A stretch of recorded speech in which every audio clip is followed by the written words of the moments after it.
Amma qubee waliin barannaa qubeen waliin barannu bifa faamilii waliin baranna.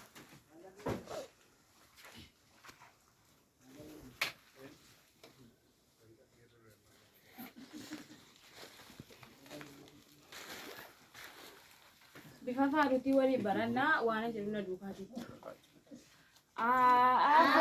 Lakkina dhaggeeffadha. Afaan Oromoo sagalee keessan ol fuudha. Babarachaa jirra. Caacarraa arganne. Daandii guddina. Eegalee jirra. Faafana buuneerra.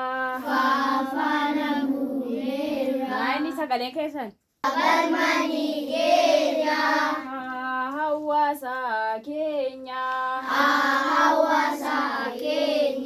Isa kennine.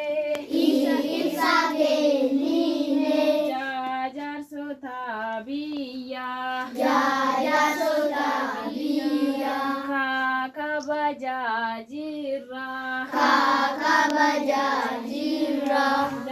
Lammiko.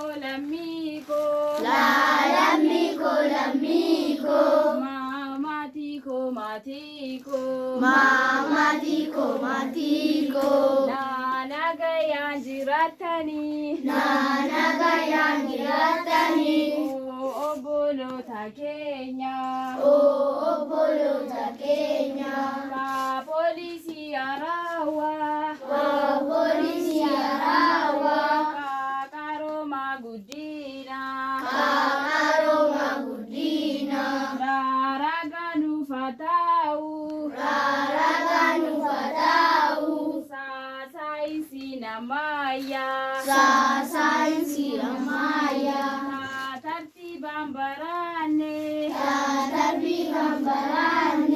Uummattoota keenya.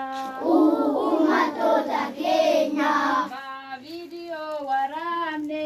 Waawwajiroota keenya. Xalayaa ergine. Yaadattiin ibsine.